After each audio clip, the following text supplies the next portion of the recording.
Hi, so this week we're talking about loose powder, which I'm really excited about. I love loose powder and it's really weird. It's one of those products that seems to get a really bad press. You often read that loose powder is ageing, that it makes your makeup look caked, makes you look more wrinkly. I just don't understand this at all. Nothing could be further from the truth in my opinion. It's all about the quality of the powder you use. But briefly, what loose powder is supposed to do is it's meant to mattify the face, to take away shine, although you don't have to take away shine completely if you want that dewy look, but mainly it mattifies. And also, I find it really unifies your base and your makeup, so it makes everything more evenly applied, makes everything more evenly toned generally. And it just kind of makes you more polished, it makes you more sort of dressed up and done up. It's a brilliant, brilliant product. I'm never without it. Now, the reason this column is about loose powder as opposed to pressed powder is that pressed powder is really, really easy to find. Pretty much all companies make it, and it's a really handy thing to have hanging around your bag. But decreasingly, companies are making loose powder because it's got to the point where it's quite hard to find a really good one. But I really wanted to do a column on it because I think loose powder is amazing. You really should have some in your toolkit, because I always start the day with a loose powder first thing in the morning when I put my makeup on, and then I'll use a pressed powder throughout the day just between meetings to touch up. So this one by Bobbi Brown is a really good one. It's the one I use. As you can see, it's been very well used, and I might touch up my face 3 times during the day if I've got a lot of meetings on, that sort of thing. But I always start in the morning with loose powder. I just find that loose powder gives you a finer finish, it gives you a sort of softer focus finish. It's just sort of more polished and fine. I really swear by it, and if you start with a base of that, it's a really good basis for your makeup throughout the day. But they're becoming increasingly hard to find. Now, I've wanted to do this column forever and ever, and the reason it's taken me so long is that I was completely devoted to my loose powder, which was Gentle Light by Clinique. This, in my opinion, is like the best loose powder ever made. I've used it for years and years and years. It's incredible, and now Clinique have decided to discontinue it. So for the past few months, I've been trying to find something to replace Clinique, because I'm in the position where my loose powder is about to run out, and when it's gone, and I needed to find something to use going forward. So that's why I'm doing this column, and that's why it's taken me so long. I've had lots of comments from people asking me what I'm using instead of Gentle Light, and it's literally taken me this long to find some that I'm happy with. And my chosen 6 are obviously in the column. So a few pointers on choosing a loose powder.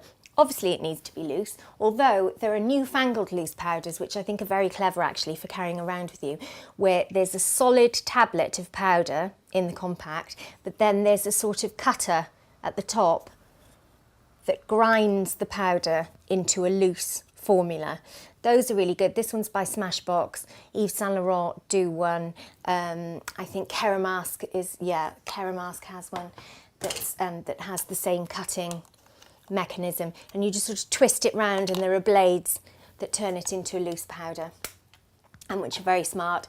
But generally, as a rule, you get a container like this. You get a large container of loose powder, and then you get a sprinkler, a shaker, like, you know, something you do with icing sugar or salt or pepper, and you just sprinkle it into the lid. So I'm going to show you that application technique, because that's certainly the most common type of loose powder that you can find.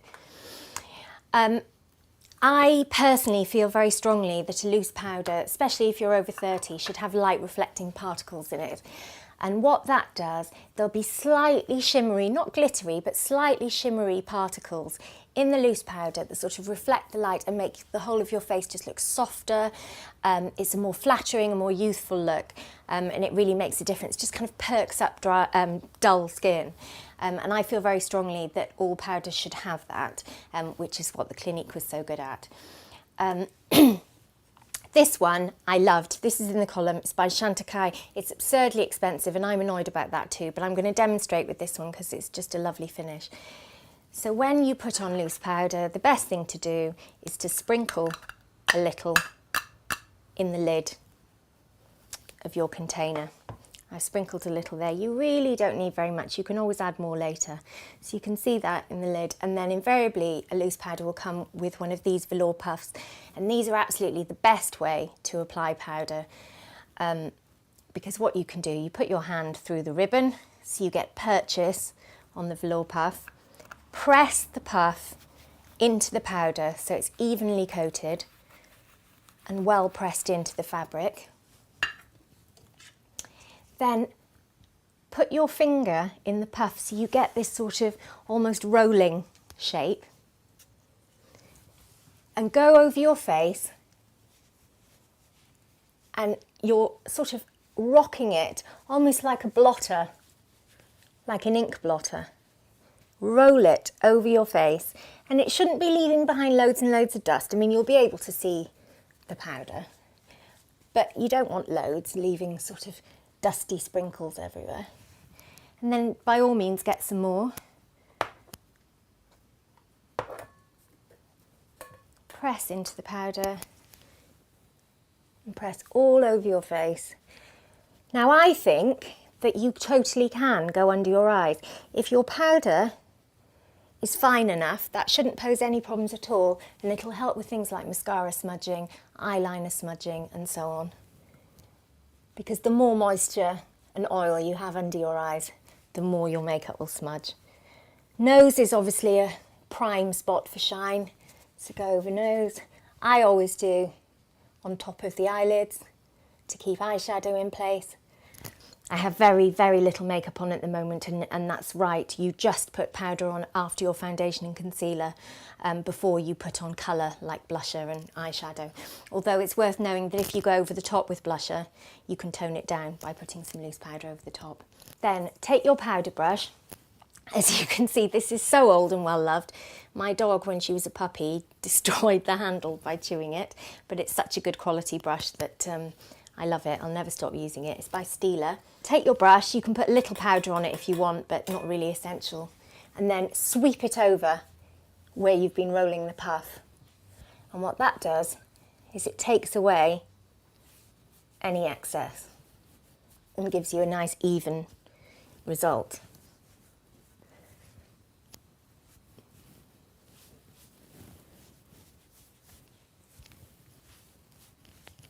And that's your powder base. And then after that you can layer on your colour, and throughout the day you'll find that your cheeks probably stay matte and stay looking quite polished, but maybe you'll become oily on the nose or the chin or whatever, at which point you can just get out your pressed powder and, using the same technique, rolling it over the shine. And just a little pointer about colours.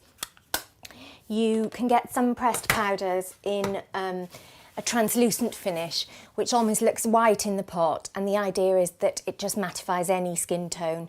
It doesn't really matter what your skin tone is. I have to say I'm not a fan of translucent powders. I think it's much better to try and match your skin tone. Translucent powder looks really horrible on black skin. I think it just makes it look really ashy and grey. You're much better getting one that matches your skin tone. So I, for example, would use this very pale one, and as with every base makeup, concealer, foundation, primer and so on, I'm a really big believer in a yellow tone. Whether you are black, white or somewhere in between, a yellow tone is always the most flattering in a powder, always.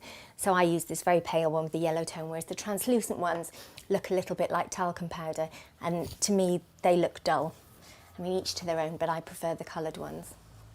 Also, what you can do is, if you have an old loose powder lying around that you just feel isn't doing that much for you, you can buy a glittery powder that's too glittery to use on its own, and just throw in a dollop of the glittery powder in with your old powder and just mix it up with a teaspoon or a knife or something, blend it together, and that will give you a light reflecting powder.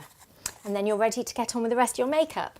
So give loose powder a try. I just think it's one of the unsung heroes of makeup. It's become very fashionable to say don't use it, but I personally will never stop. So hopefully with that technique you will learn to love it. Thanks very much for watching. See you next time.